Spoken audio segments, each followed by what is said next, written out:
Friends, I wasn't going to do this video at all, but I think it's too important a topic not to discuss to at least some extent, so here I am.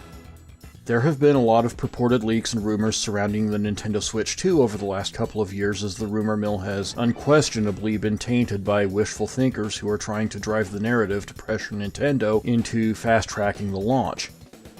This week, we got what looks to be a factory leak of the system, and I need to talk about this one because I actually believe this one is legitimate.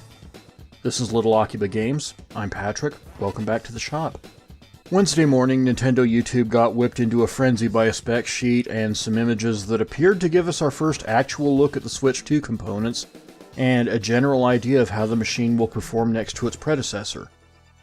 Despite this not being our first rodeo, by any stretch of the imagination, and as loath as I am to throw any credence behind anything that people are going to jump to conclusions light years away with, I sincerely believe this is an actual Nintendo Switch 2 factory leak.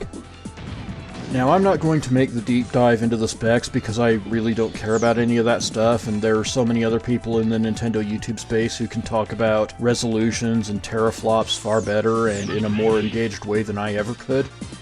What I will say is the most important part, that this is, by all indications, the super safe, stick-to-what-works console that Nintendo needed to make in order to retain all of the momentum and consumer goodwill they piled up with the Switches we've been playing since 2017. The Joy-Cons are largely the same, it looks like the magnetic connections were true, the screen is enormous, which will be great for those of you who play in handheld or portable mode. I'm really happy for you guys. All told, it just really looks like a really solid upgrade over the Switch that isn't going to screw up what works. This fits perfectly with everything Furukawa has been saying up to this point. Now to dot some I's and cross some T's. Why do I believe this leak is legitimate when we've had so many false starts in the past?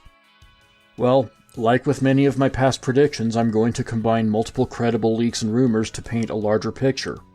I've already talked in the past about Digital Foundry's mention of a next-gen dev kit recall a couple years ago, which correlates nicely with the well-connected Nash Wheatl's confirmation when Switch 2 dev kits landed in the hands of Spanish game developers last year. That puts the start of most Switch 2 development around last summer. The ingredient I'm going to add here is Shuntaro Furukawa's mention that as part of Nintendo's scalper countermeasures, a key strategy will involve flooding the market with as much hardware as possible to both make it impossible for scalpers to keep up, and naturally drive the resale value of the system down right away. Even with a resolved supply chain, it just naturally demands that Nintendo put the system into mass production post-haste, if they really want to come running out of the gate with 5, 8, or even 10 million units to make sure everyone who wants a system gets one. Regardless of when you believe the system will launch, which I'll get to momentarily, it simply must be rolling off the line as I speak.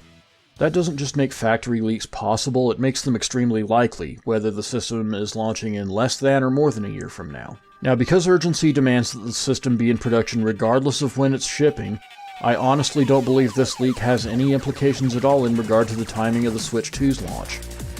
I wouldn't even suggest that it implies when the system will be revealed, but that might not necessarily be true.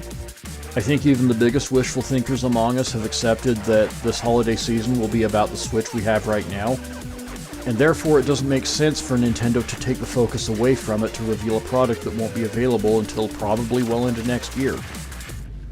But all it takes is one marketing guy to make the knee-jerk decision, well, they've already seen the system, so we might as well rip the band-aid off and start the media blitz now. Incidentally, say goodbye to the top-selling console record if that happens. Furthermore, I'm certain that the launch timetable will be completely unaffected, because no leak is going to get the launch games developed any faster, and I don't think Nintendo has any appetite for the bad press that would come with launching with a bunch of shovelware that represents the kinds of Switch 2 games that could be made in less than 2 years. The dev kit rollout timetable simply demands that the system launch in the latter half of 2025. With that being said, I will say that it is now, finally, time to unironically discuss the Nintendo Switch 2. I have not been able to say that with any sincerity up to this point, and it's a really weird feeling now that I can. That's all for now.